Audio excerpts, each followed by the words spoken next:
So ako, matter of fact lang.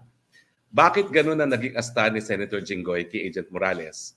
Ang quick answer, loyalist po talaga ang mga Estrada. Pa rin nila, aliado pa rin ng mga Marcoses.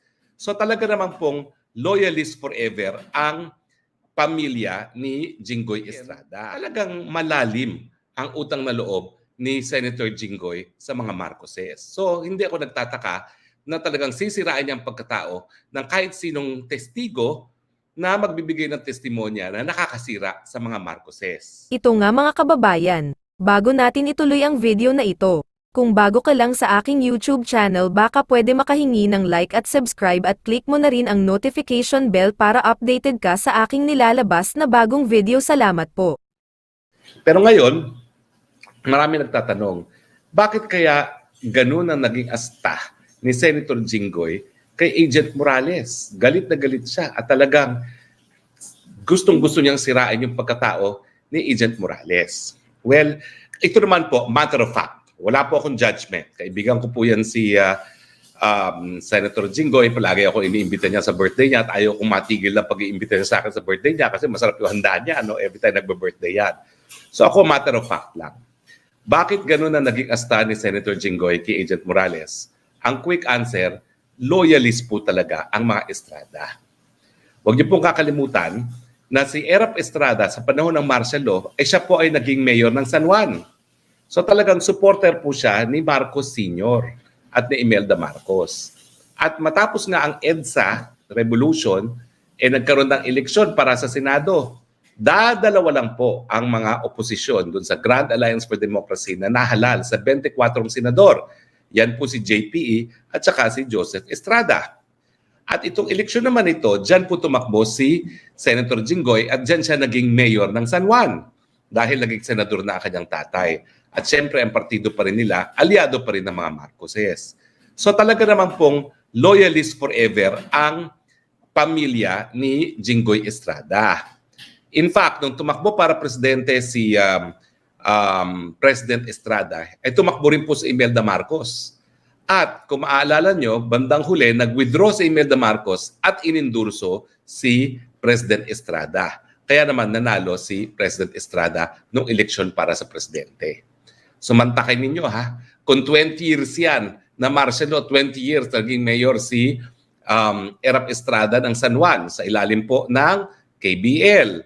Matapos yan, tumakbong opposition candidate, dalawa lang silang nanalo Enrile, at si Jinggoy naman ay naging mayor ng San Juan at siyempre opposition din siya noong panahon ni Cory.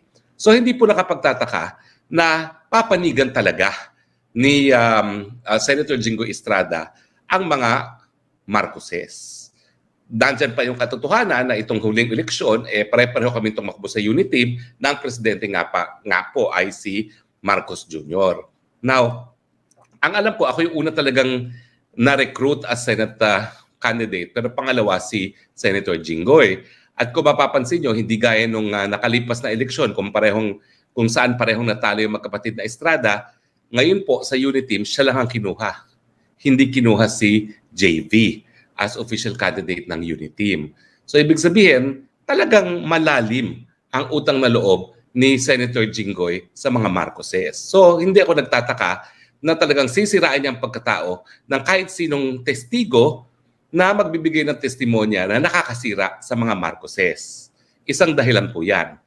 Genuine and true breed loyalist ang mga Estradas sa mga Marcoses. So, hindi natin maaalis sa kanya na talagang panigan. Ay naku, hindi po talaga patas ang mga tao sa Senado. Kasi mga politiko yan. So, may mga paninindigan yan. At siyempre, meron na yung mga loyalties no, sa larangan ng politika. At talagang loyal ang Estrada sa Marcos. At yan naman po, pinagmamalaki nila na bagamat na wala mga Marcoses, nagbalimbingan ng marami, silang mga Estrada, hindi sila nagbalimbing at naging tapat pa rin sa mga Marcos. Pero bukod po dyan, siyempre, huwag natin kakalimutan na convict si Jinggoy ng bribery doon sa kaso ni Napoles. Siya'y na-absulto sa plunder pero convicted pa rin for bribery. Medyo mabigat po yan ha? Kasi ang bribery may kulong, talagang siguradong may kulong po yan, at meron din pong perpetual disqualification from office. Now, may dalawang teorya po ako dito kasi wala na akong personal na pagkakaalam dyan. Ako ay isang abogado, nagto-theorize lang ako. At pwede naman po yan. Ito po yung mga educated guess. Meron kasi una na marites na naalala nyo yung kabuntik ng mawala si Senate President Mig Zubiri bilang Senate President. Ang nag-instiga daw nyon ay si Senator Jinggoy. Ito naman po ay sang-ayon din sa mga senador na mga informante natin. At ang nag-udyok dyan ay nadiskubre daw ni Senator Jinggoy na merong parang, kung hindi ako nagkakamali, kung 24 silang senador, parang 24 or 36, hindi ko po alam kung 24 o 48 billion na infrastructure funds na sinulo daw yung leadership. Senate President, Senate Pro Tempore at Majority Floor Leader. Anyway, yan ay sabi rin ng isang senador na nagmamarites. At nadiskubre na sinulo nga nila. Ang nakadiskubre daw si Senator Jinggoy. Kaya nung inilabas niya yan, nagalit yung ibang mga senador, so nagkaroon ng banta doon sa Senate presidency ni Senate President Zubiri.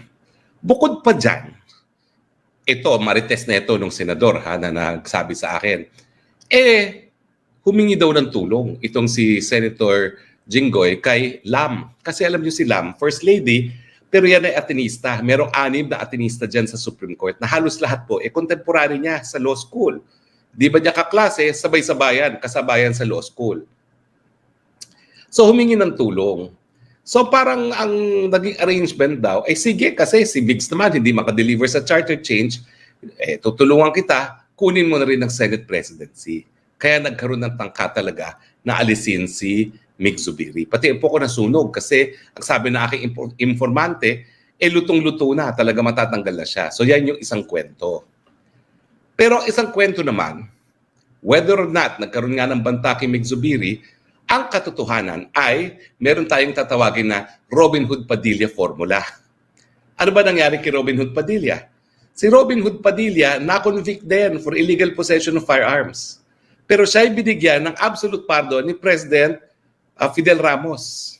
At yung absolute pardon, restore yung kanyang civil political rights na po pwede siyang mahalal muli.